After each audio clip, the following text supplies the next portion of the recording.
Hello, everybody. Welcome back to Holly Randall Unfiltered. Before I introduce my guest, I just want to give a shout out to our sponsors, Blue Chew. Blue Chew is a low-cost online subscription service that delivers chewable tablets with the same ingredients as Viagra and Cialis. So if you need some extra confidence in the bedroom, Blue Chew is the discreet, safe, and cheap way to go. Go to bluechew.com and use code HOLLY to get your very first shipment for free. Only pay $5 in shipping. That's bluechew.com. Use code HOLLY to try your first dosage for free. Only pay $5 shipping. Okay, let's get to it. So today I have a highly requested guest. You guys have been asking for her for a long time, and I am here to deliver. She's been in the industry for 14 years and has started over 800 hardcore scenes. In fact, she's so OG that we shot her for my mom's website back in the day, SuzNet, which a lot of people don't even know exists anymore, which is kind of sad. So I'm very excited to see her again. She is the co-host of this year's XRCO Awards. And I'm also very thrilled to talk about her sobriety journey. You guys know that's like one of my favorite topics. Let's welcome the beautiful Jennifer White. Hi. Hi. Yay. I'm so happy to be here. I'm so excited to see you. Yay. It has been a minute. So long. Yeah. I mean, before we started the show, we were talking about how long it's been since I shot you. So did my mom shoot you first, like herself? Yes. So about 2010, I think. That would have been like at the very end of her career, I think. She was on her way out, I think. Yeah. And then, we did a shoot then. And then you shot me like a year or two, I think, after that. Yeah. And yeah. What was it? Cool. What was it like? Like, because a lot of people don't know. My mom is Suze Randall, by the way, if you don't know who she is.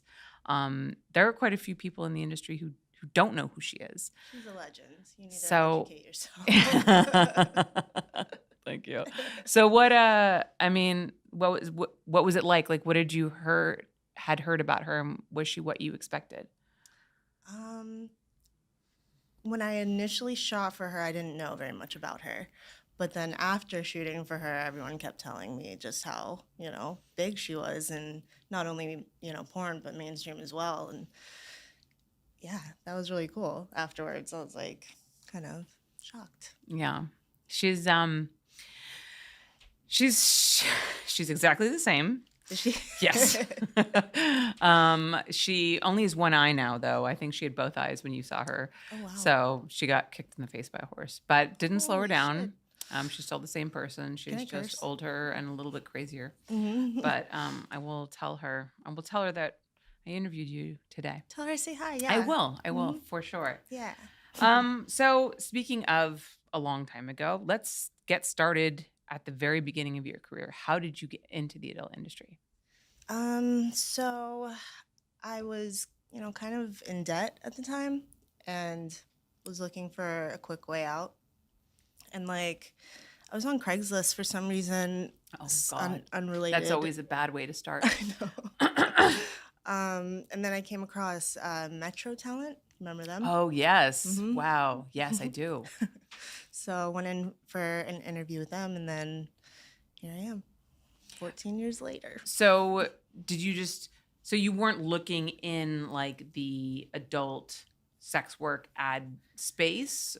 You were on there for something else, and then something caught your eye, and you're like, wait a minute, maybe I could do that. Exactly, yeah. Okay. Yeah, just found the ad on there randomly, and it wasn't even on my radar, really. I had worked at a tanning salon before that, and I was an airbrusher. Mm-hmm. I actually used to spray tan Stormy. Oh, really? Yeah.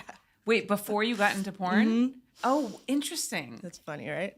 Was she performing then, or was she just dancing? I think she was performing. Okay. Pretty sure, yeah. So you didn't happen to see her after you saw this ad and ask her any advice about the porn industry? No. Okay. So you go in and you meet with them. How much experience did you have with porn, just in terms of had you watched it before? What were your expectations? Do you remember what was it? It wasn't LimeWire. It was another one of those. Like Napster? Kind of, yeah. Yeah. Kazaa. Okay. I downloaded my first porn on there. Okay. And that was pretty much a blowjob, like an instructional video.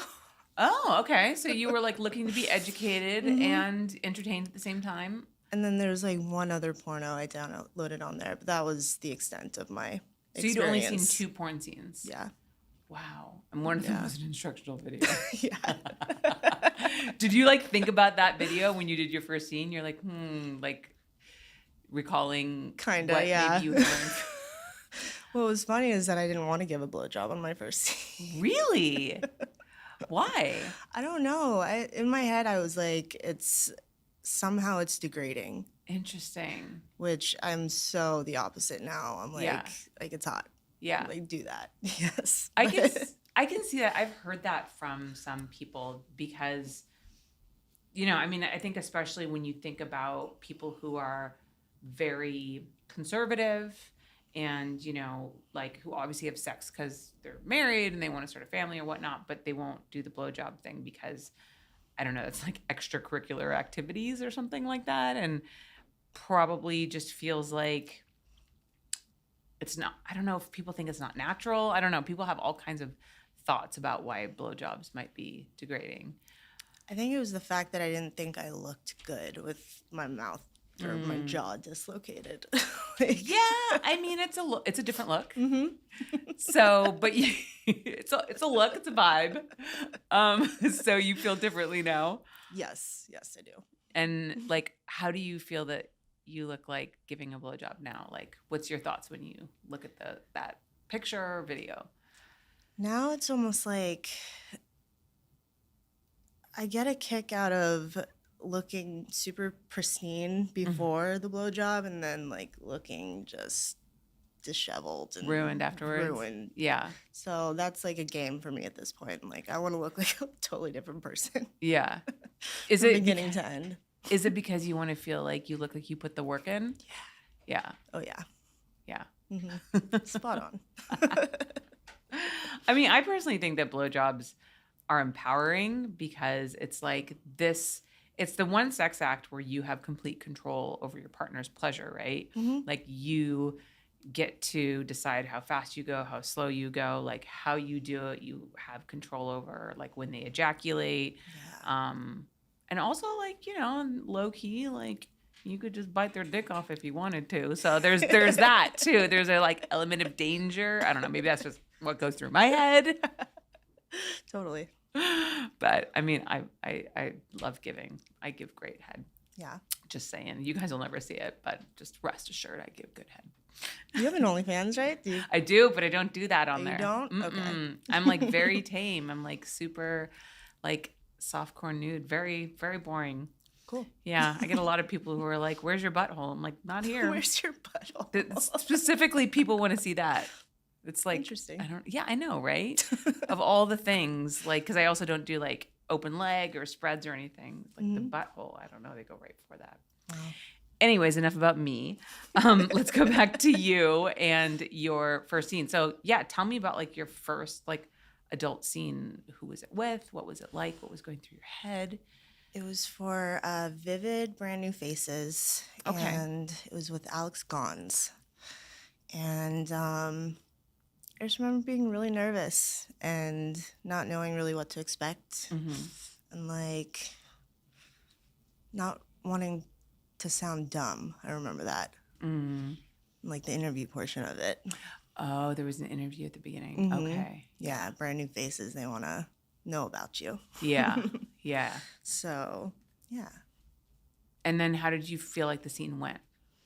I think it went good. I mean, he's a great performer. Yeah. But yeah, made me feel really comfortable. That's good. That's great to have a first experience like that. Not everybody has that privilege, unfortunately. True.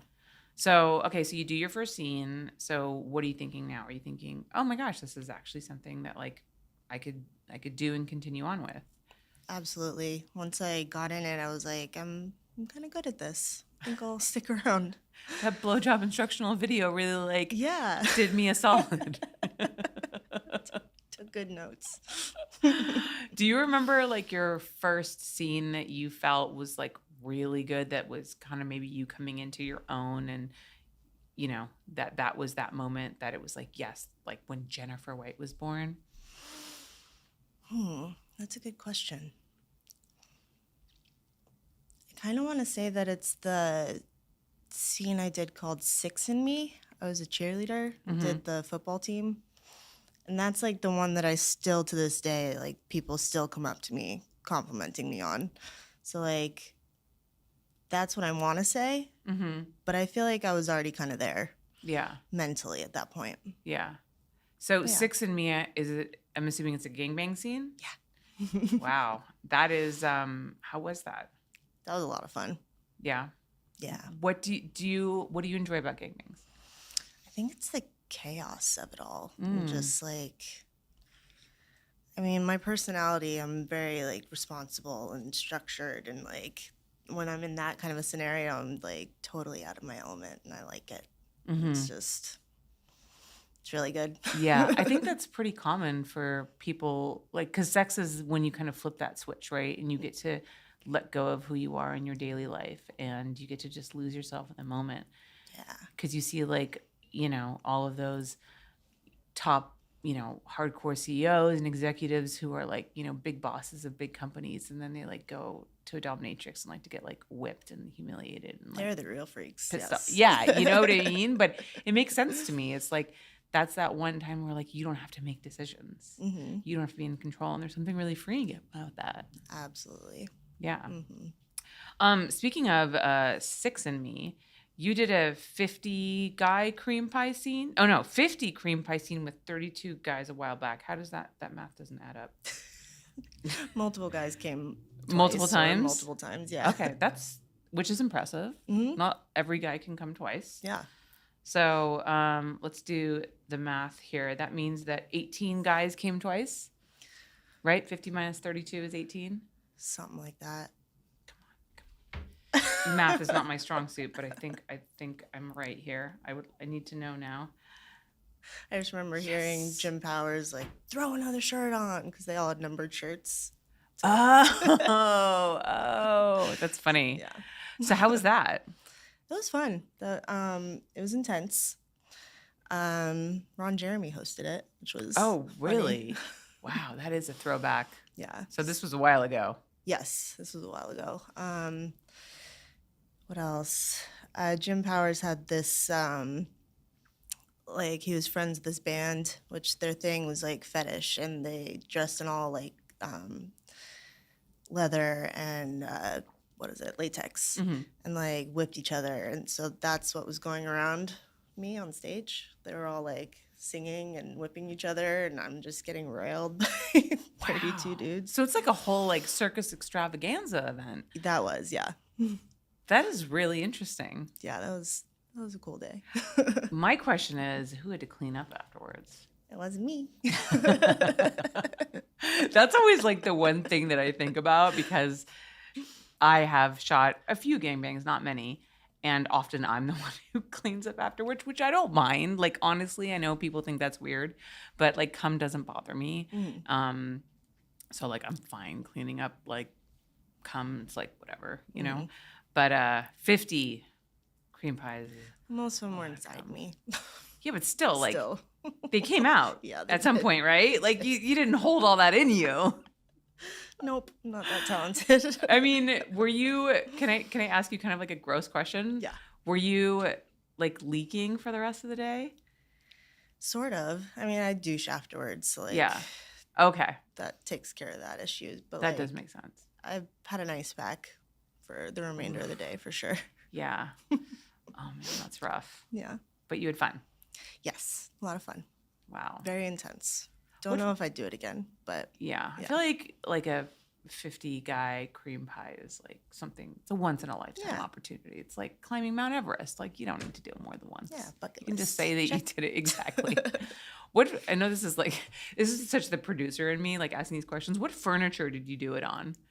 Ooh, it was on a stage, and then like an ottoman. Dude, I hope they threw that ottoman out afterwards.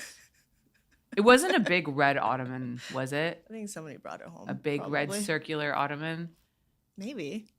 Because okay, I say this is kind of a random aside, but I remember I was shooting at this new location a while back, and there was a big red circular ottoman there. Mhm.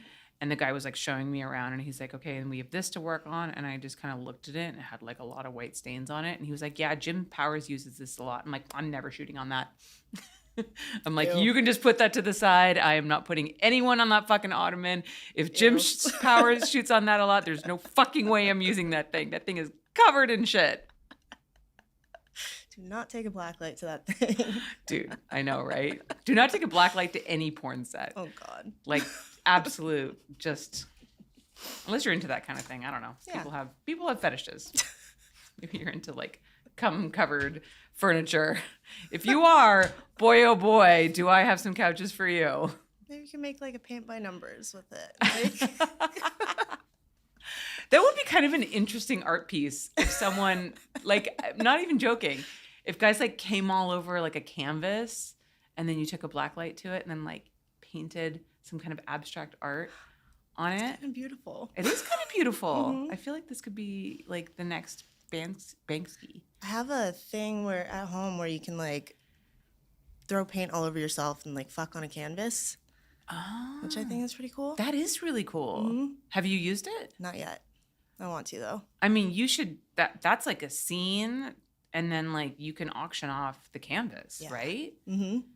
That's pretty Depending on cool. how good it is, I might frame it. Well, I mean, you could do it more than once. True.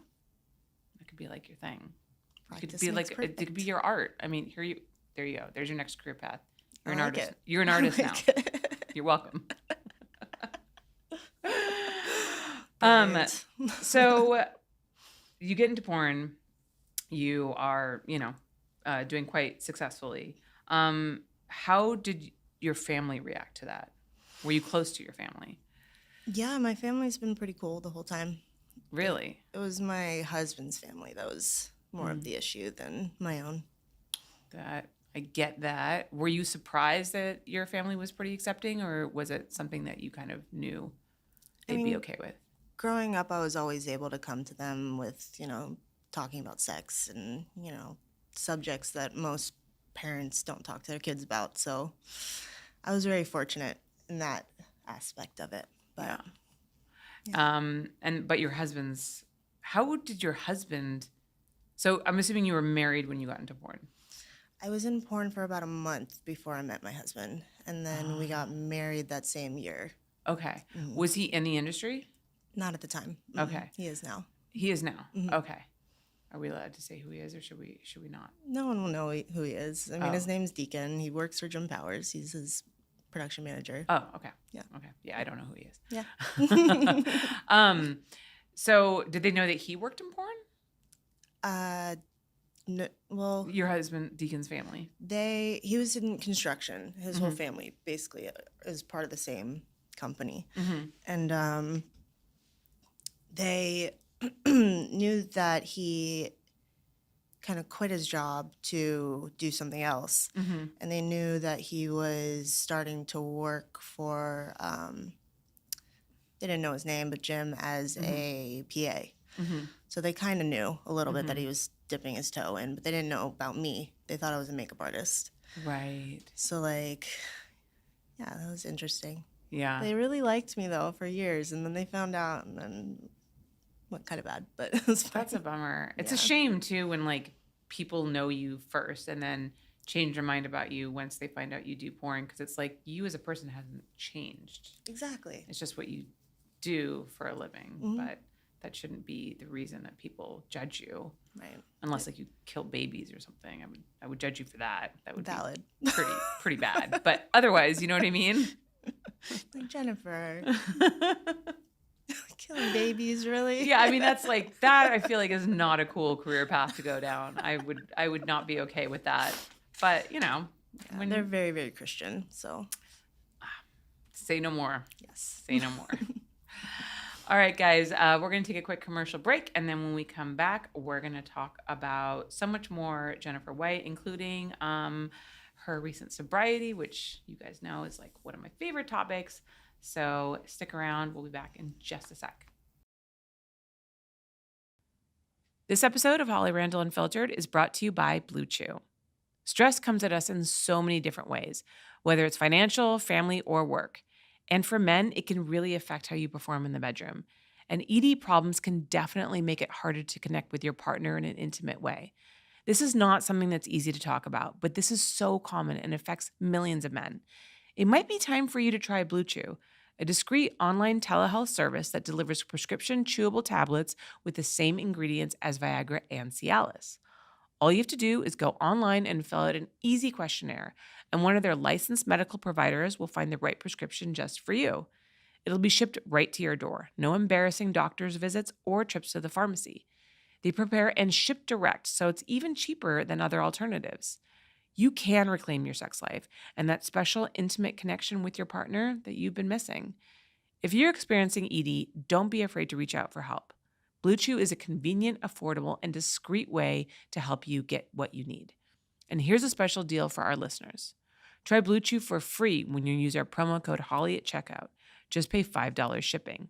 That's bluechew.com, promo code HOLLY, all one word, to receive your first month for free.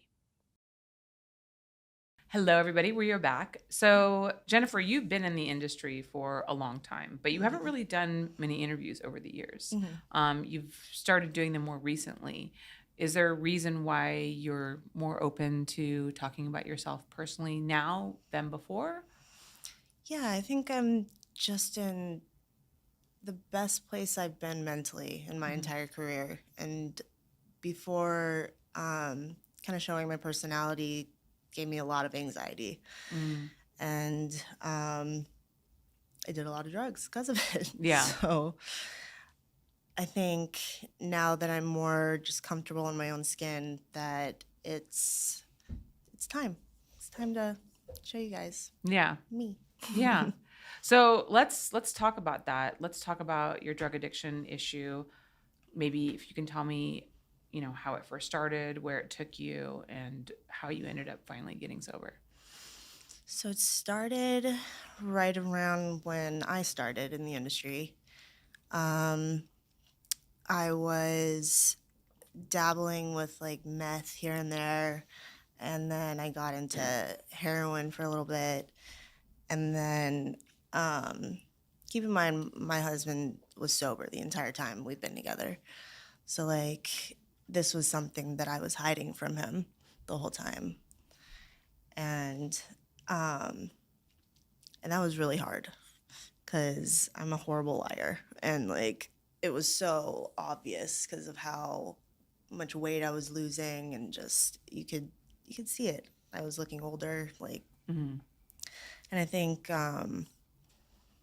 it took many, many, many years to get sober. But like once I finally took a good look at myself and was just like, you look like shit, like you feel like shit. You're so sad all the time, Yeah. So like, I just said something's got to give. Something's got to change. Yeah. Did you try to get sober during that long time period and just like failed, or did you not even try?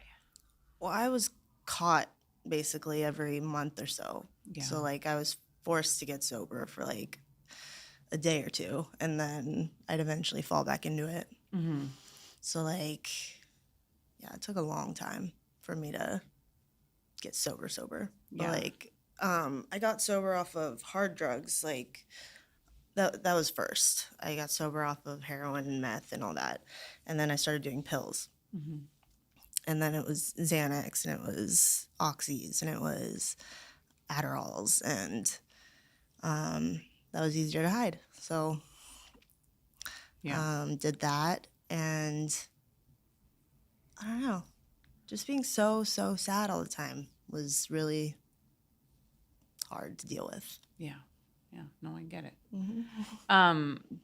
Looking back now and having the perspective that you have, do you know why you were an addict? Do you know why you did drugs? It was an escapism thing for sure. Like, I did not want to be in my reality. I didn't want to face the actual problems I was going through. I just wanted to throw a Band-Aid on it somehow and continue with life. And drugs weren't fun for me like they are for some people. It's like I did them because I had to. I had to get through the day. And I wasn't able to. I was going to be passed out for 3 days if I didn't get high. So, like, yeah. Do you think that so you said that you wanted to escape your reality. Was being in the porn industry part of that, or was it just overall uncomfortable in your own skin? I mean, something pretty serious before porn happened to me. And I think I kind of used porn as an outlet for that. So, like, I think porn was more of an outlet for me than anything.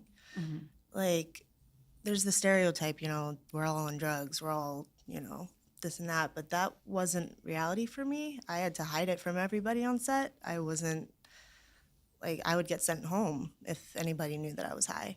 So, like, yeah, this wasn't something that I shared with anybody. It's just, yeah. Yeah. I mean, I ask those questions because, I mean, you just nailed it. Like the stereotype that everyone in porn is on drugs, because, you know, there's going to be people who are listening to this who are going to be like, well, of course she did drugs. She's in the porn industry, which is like a horrible place to be. And everybody there doesn't want to be there, and they have to do drugs to get through the day. So that's why I was kind of trying to like see what, you know, the issue behind the addiction was. Was it porn? Was it something else? And then, so it's interesting for you to say that porn was like your outlet, and not the base of the problem. Right. Because I think that's what most people see. That's what they assume. Yeah. And like, you know, I mean, I speak to you and I ask you these questions also as like a recovering alcoholic. And like, so I like everything that you say. I know it's hard sometimes for people to comprehend what it's like to be an addict, because it's like, well, why don't you just stop doing it? And it's like, it's not that easy. And it's kind of impossible to explain to people who haven't experienced it, and why you continue to put yourself through like the shame and the sadness and, you know, ostracizing the people that love you and hurting the people that love you. Like, why do you do it? You don't want it, but it's like you can't stop. And it's like this weird, for me, it was like, I mean, I would remember I would have these like arguments in my head. My brain would be like, don't pick that drink up. Like, fucking don't pick it up. Like, this is not who you are. This is not what you're meant to be. And my hand is like not listening to my brain. And it's going like, this is very strange. And it's scary. And I never really understood mental illness until I dealt with my own alcoholism. Because I always was just like, oh, I would write people off as like being crazy.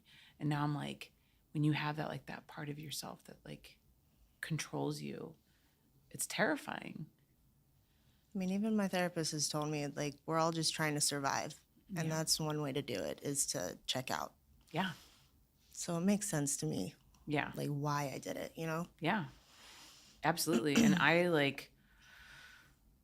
mean, I had a wonderful childhood. I've never like been subject to any kind of abuse. Like, I had a great, like, there was literally no reason for me to become an alcoholic. I remember thinking that, and that was almost like more depressing to me, because I was like, okay, you know, there are people that like have these horrible traumatic experiences that happen to them, and they're like, this is how they deal with it. Like, I don't have those. Like, what the fuck is wrong with me? I thought the same thing until I went into therapy. Yeah. Then you dig a little deeper, and then you're like, oh, that's what it is. Okay. But do you believe, because I personally, for me, I feel like this is the case for me. And I do believe that it's different for everybody, and we can't like just say in a general way people are like this. But do you think that it's possible to just be born like with that kind of like addict alcoholic gene, just to have that predisposition? I think so. Towards it? Because I think that that's what happened to me, because I inherited it. I think my father had the same problem, and I think I literally like inherited it from him. Yeah. Because my brother and sister are like totally normal. They, you know, we all were raised by the same family. Sure. So I definitely think it's hereditary to an extent. And then I think life experience and all that attributes to it as well. But like, you're born with something, I think. Yeah. Like that kind of escapism. And I feel like that never really leaves you. I mean, for me, like my addiction, I now like funnel through my work. And I have to also check that. You know what I mean? And try to strike a balance. Do you find that your addictive personality comes out in other ways? Yes, definitely. Um, I'm a perfectionist, definitely, when it comes to like my work, and it's it's come out a lot in just the way I present myself on set. Mm-hmm. From hearing people talk about how I used to be, Mm-hmm. especially, um, it puts me in a whole different mindset going, you know, meeting a new crew and all that, because I want to set a good impression, and I want to I want to be the best performer I can, and so that I put a lot of pressure on myself. It's almost like overachieving to make up for Hmm. who you were before. Yeah, Yeah. exactly.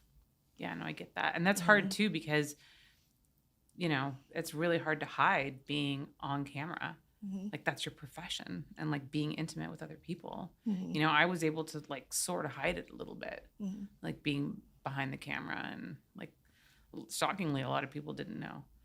And shockingly a lot of people did know. I remember I remember when I went to the dry cleaner and I like gave him a shirt or something and there was like a stain on it. Hmm. And he goes, "What is this, wine?" Because it was always wine. Hmm. And I was like, "Oh, no, no, no, it's something so and so." I stopped drinking and he goes, "Oh, thank God." He goes, "Oh, I used to pray for you all the time. I would see you come over and he was like this really sweet, like Iranian man. Hmm. He's like, you would come over and you would drop off your dry cleaning and I see you go to the liquor store at 11 a.m. and I pray for you. I pray for you. I'm so happy." And I'm like, dude, my dry cleaner knew I had a Wow. fucking problem. Like, Wow. you know what I mean? You think Mhm. like you're so clever. Right. I mean, I used to drink vodka because I thought it didn't smell. Rationales we come up with. Yeah. Are you still with the same husband? Yeah. Wow. So how was that for him? Like, did he threaten to leave you? Did he ever leave you? Like, how did he handle that? Because that's a lot on people that we love. Yeah. Um, we've been through a lot. I mean, just up and down, me relapsing over and over. God, that was so hard on him. But he never really threatened to leave me, and I'll give him that. Like, he's my best friend.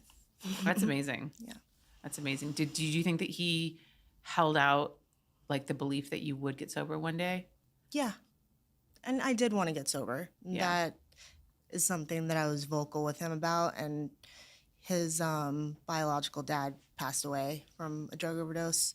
So this hits home for him. So like he knew I wanted to get sober and he wanted to help me and I wanted him to help me. Yeah. But I was so far gone. Yeah. In the beginning. It was like, I don't want to say I was a lost cause, but I kind of was at the time. Yeah. Mm-hmm. No, I get it. Yeah. I mean, it's really hard to see yourself out of like those dark places when you're there. Yeah. Like there were definitely times where I was like, am I ever going to kick this? Mm-hmm. It was really tough. Mm-hmm. Can I ask how long you've been sober? Yeah. So off hard drugs, I got sober like 2013. Pills has been about 4 years. That's fantastic. Yeah. Yeah.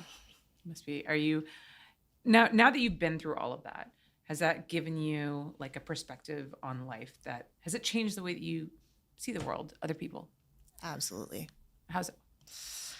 I'm just so much more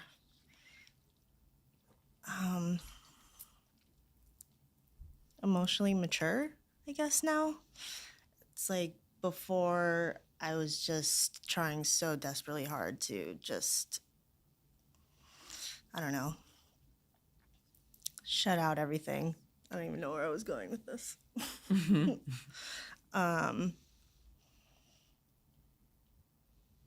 Yeah, I forgot where I was going with that. Well, so you said that you're more emotionally mature before you were trying to shut out everything. So Yeah. I'm imagining that you've developed coping skills that you Yeah. probably didn't have before, right? Like drugs were your coping skills. It was, but even getting sober wasn't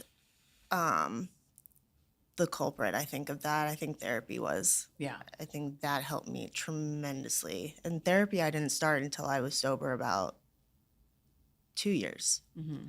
So, like, yeah, that was really hard not doing therapy and being sober and Yeah. just, like, feeling everything and just, like, what Yeah. is all this?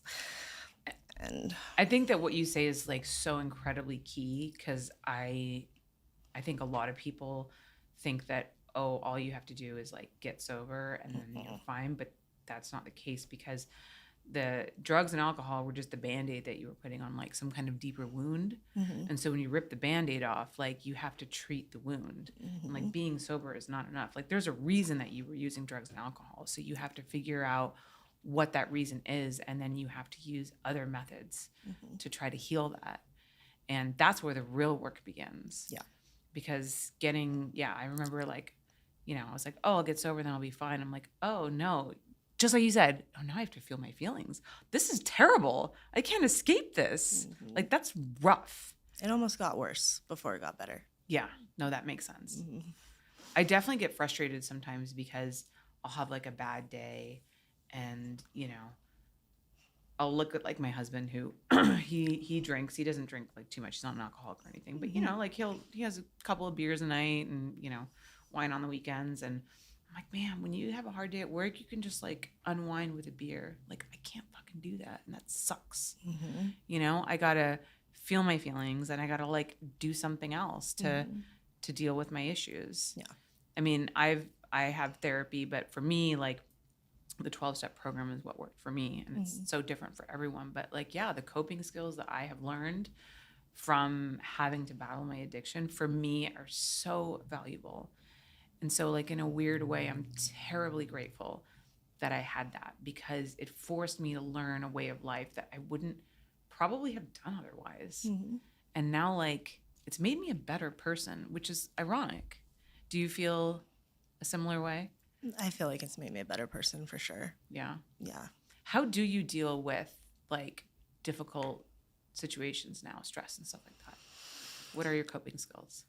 Um, I mean, I was going through a pretty rough time during the pandemic, like especially right before I started therapy.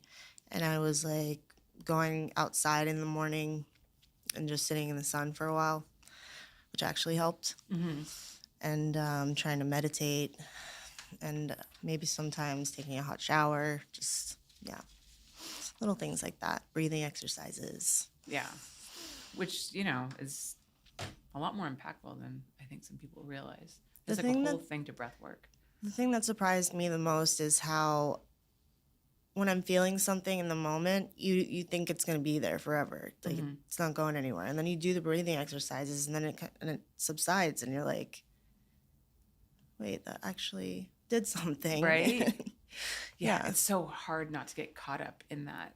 And one thing that I do try to remind myself is like whatever problems like a friend of mine told me once like think about all the big problems that you had like last year and I'm like and it's hard for me to think about what they were unless they're like obviously like catastrophic events like my dad dying or something like that.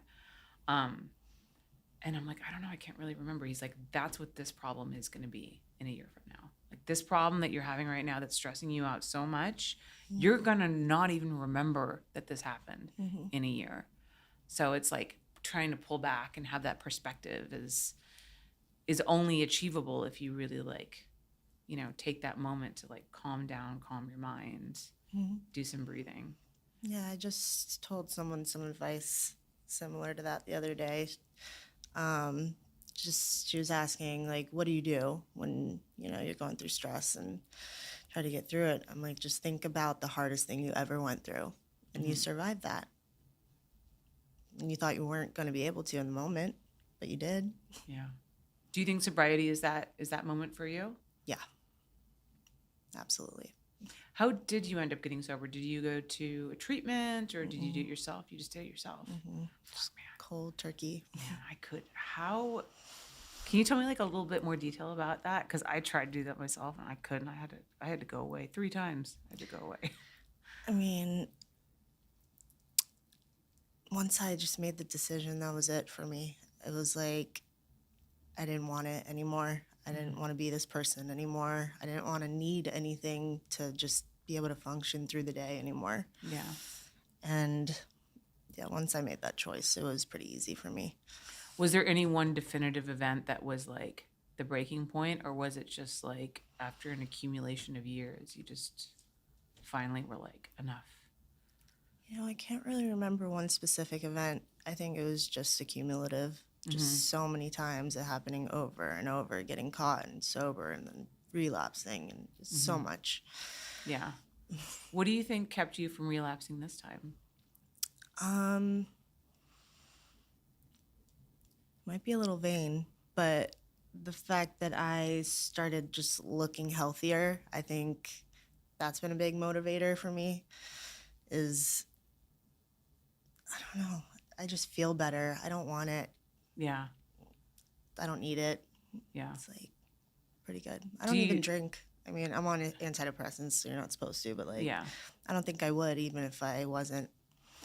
It's just not. I don't know. I smoke weed. Yeah. That's it. So you're like what they call like California sober. Exactly. I mean, I used to smoke a lot of weed too, and I would love to go back to smoking weed, but that's actually like what started my first like big relapse after 7 years was I smoked pot, and I thought, oh, I can just do this. And I'm like such an addict that like, no way. Like I do everything addictively. Like it just took off from there. And then I was right back where I started. So I literally can't take fucking anything. Yeah. So like, I commend you on being able to do that because I can't. And yeah, I mean, it is, again, like it is different for everybody. So what's your relationship with your husband like now? Really good. So much better than before. It's crazy. Like we're just so much closer than we've ever been. And he can trust me now. Isn't it the best feeling when you don't have to hide things from people? I think about that a lot because I used to hide stuff from my husband. I used to hide like small liquor bottles, like joints, whatever. And I think about that now, like, he'll be like, oh, hey, are your keys in your purse? And he'll like go into my purse to get my keys, and I don't have to go, oh, fuck, what's he gonna find in there? You know what I mean? Or like, oh, I'm like going through the closet trying to find something, and like, oh shit, he's gonna find, like, that to me is one of like the greatest rewards that comes up again and again and again, because I was so used to having that knee-jerk reaction all the time of like, oh fuck, he's gonna find something. Yeah, constantly having to move stashes. And then like forgetting where you put them. Yeah. Totally. Yep. Yeah. Oh, that was the worst. And then just like tearing your house apart trying to find it because you hid it when you were fucked up. Really? I was fine at my old house. I've moved since then, but yeah, at my old house, I would like occasionally find like, because I always got those little airplane bottles of liquor, and I'd stash them all over the house, and occasionally I would come across them, or my husband would find it, and I'd have to be like, babe, I swear to you, that's like very old. Yeah, like I didn't know that was there. But I mean, he believes me, but it's it's funny. Such a relief to not have to lie. Yeah, yeah, no, it's definitely. Oh, I feel you on that. So let's get back to porn. Cool. So tell me some of your favorite scenes that you've ever done. Like if somebody was to go on like a Jennifer White, like have a Jennifer White evening, like what should they check out?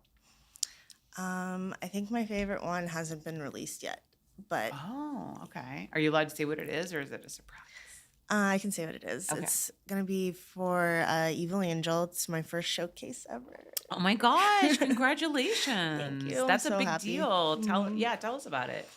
So I did a 11 guy gangbang in that one. Yeah, that was a lot of fun. Yeah, that was like brought me back to 6 and Me days. I was like, yeah, it was good times. And then what else? And then we got a scene with Brickzilla, all anal, my first double anal, and a blow bang. How was the double anal? So intense. Oh my God. Did you have to like really work your butthole out first for a while? Yeah. Were you like, how'd you prepare for that?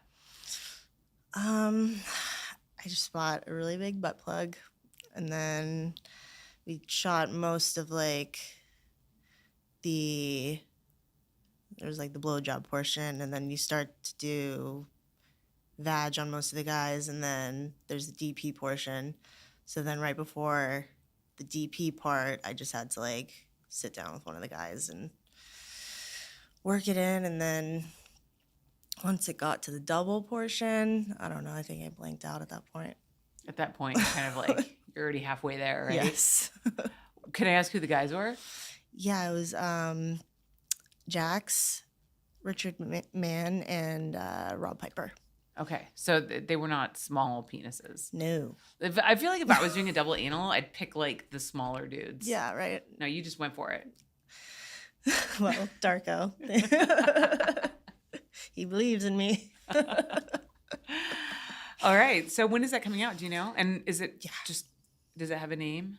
4th of July, it's coming out, and we're still working on the name. Okay. Yeah, but I think we've narrowed it down. Okay. I'll wait to say that one. All right. Yeah. All right. Well, people can follow you on social media. I'm sure you'll be promoting the shit out of it. So. Absolutely. Yeah. Who are some of your favorite performers to work with? Let's start with guys first. Okay. I love Jax. He's amazing. Rob Piper's great. Isaiah. I love Isaiah. He's amazing. He's like, he's also just so lovely. Yes. He's such just like he's so polite and like he's quiet and soft spoken. He's just like very gentlemanly. Yeah. Like he's great. I did a like a Bridgerton parody scene for Brazzers with him, and like he looks really good in like the cravat and everything, like the English gentleman. I was like, that suits you. Yeah. Very much suits you. Yeah, he's gorgeous. Yeah, he's great. I really like him. What about girls? Girls. Let's see. Just shot with Nicole Doshi. She's a lot of fun. Mm-hmm. Really sweet. Yeah. Yeah, so nice. CJ Miles. She's a cutie pie. Yeah. Who else? Just shot with. Oh my God, what's her name? I suck. It's okay. It's okay. I do the same thing. Her name will come to you like after the podcast. Exactly. Like, oh, it was so and so. I noticed that you're naming people that you just recently worked with, so you don't have like favorites that stand out like over time. I don't really have favorites. Okay. I mean, I like shooting with everybody. I have standouts that I think like, oh wow, they did an amazing job on that one. But yeah, I don't have favorites. Yeah. I hear you. I actually, it's funny. I always ask people that question, but I hate it myself because there's so many girls that I love working with. And I'm like, if I tell you, like, I'm going to leave out so many people that I feel equally like passionate about. So it feels like an unfair question. So I often do the same thing where I'm like the most recent because that's kind of safe. Exactly. So. Callie Roses. Love her. Oh, yeah. She's great. She was just on the show a month ago, I think. Oh, cool. She was really cute. Yeah. Really cute. Yeah, she's a sweetheart. If there's anything about the adult industry that you could change, what would it be? Something you could change about the adult industry.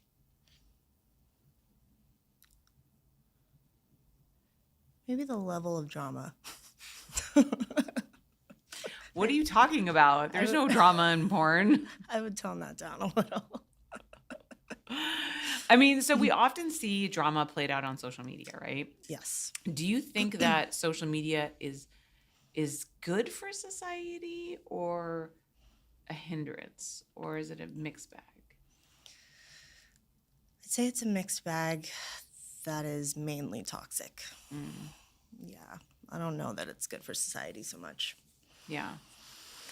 I mean, I feel the same. It's a mixed bag. It's like, I see a lot of good that's come out of it. A lot of changes in the industry, positive changes, I think have come around because of social media. Because it gives a place for people to connect, like performers especially, to connect and like, talk about experiences that they've had and then really bring the attention to like the companies and the brands that changes need to be made. Yeah.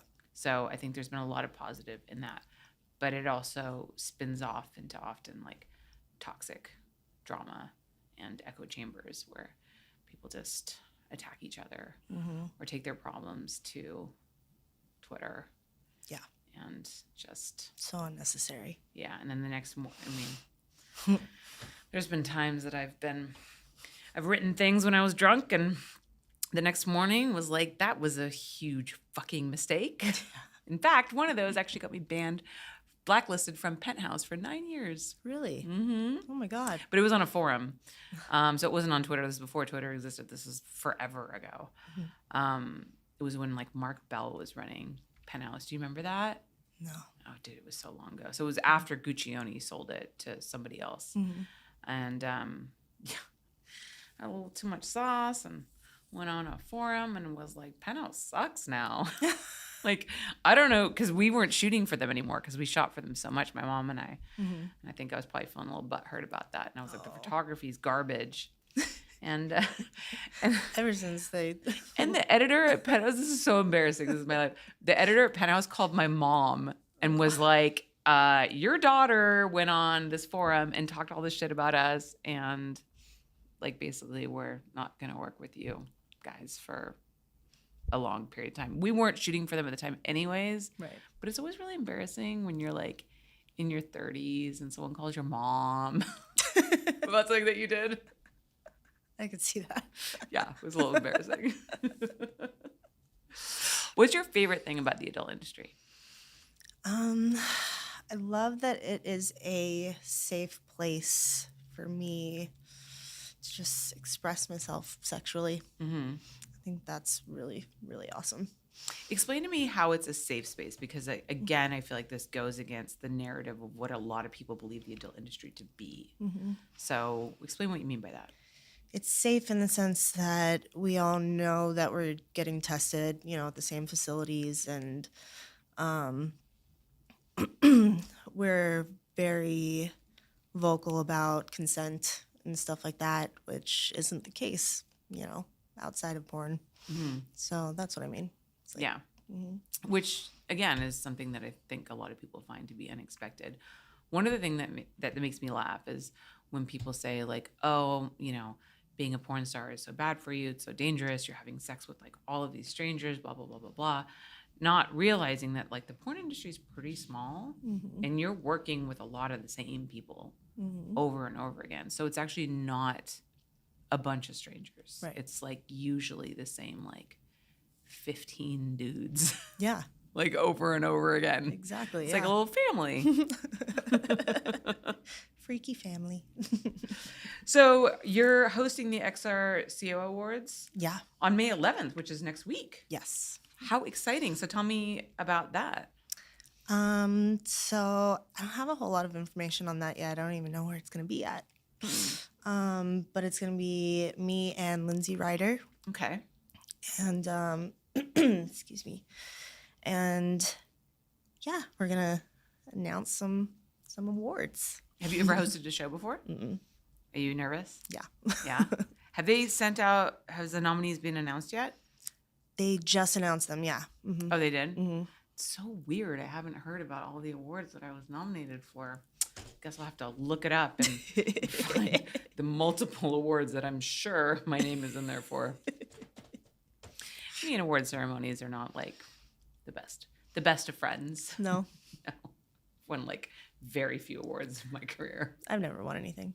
Okay. Oh my God. Like losers united. Yeah. You and me. Like, yeah, we've never won awards.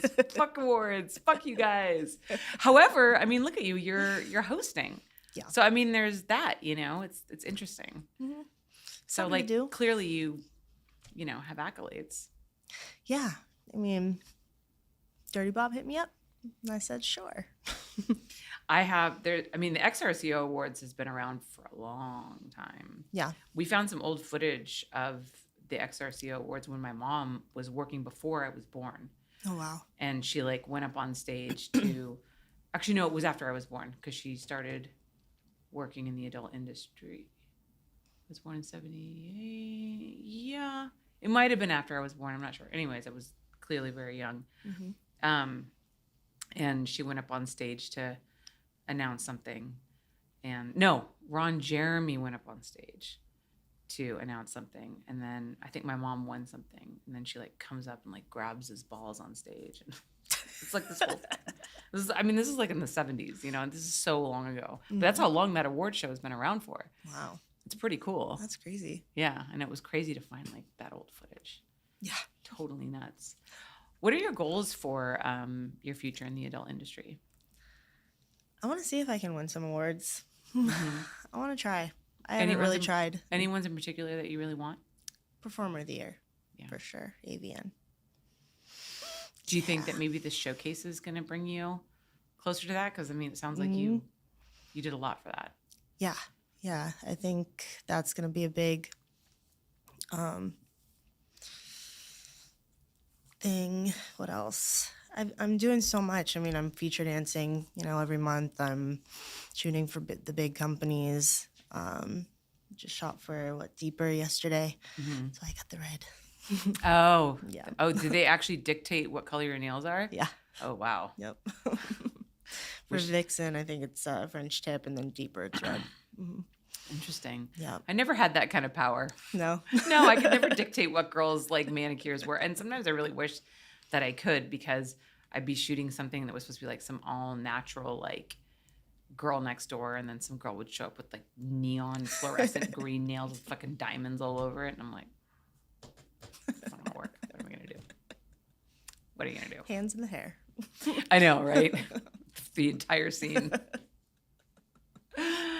Well, Jennifer, thank you so much for coming by. It was such a pleasure to get to know you, to see you again. Yes. And like big congrats on like kicking the addiction and the sobriety. I know, like, you know, obviously from personal experience, like what that's like. And I don't think that unless someone's been through it, they can really like understand what a tremendous achievement it was. So I'm going to give you an award for that. Thank you. You get the sobriety My first award. Yes. And then we'll do that little bonus Q&A for my Patreon members afterwards, if that's okay. Yeah.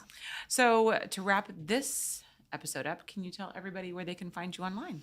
Yes, so you can find me on Twitter at JenWhiteXXX and Instagram at JenWhite 2.0 and OnlyFans at JenniferWhiteXXX.com. Fantastic. And you guys can find me on Instagram at Holly Randall, also on Twitter at Holly Randall. And of course, if you want to support this podcast and watch these live streamed and check out the bonus Q&As that I just mentioned, also behind the scenes from my fine art shoots. I'm working on that book. It's coming. And so much more. Go to patreon.com/Holly Randall Unfiltered. If you're listening to this on the audio platforms, please go ahead and give me 5 stars. Give me a rating. You can go to ratemypodcast.com/HRU to do that. Or if you're watching this on YouTube, hit that like button and subscribe. Thank you guys so much for being here, and I'll see you next week.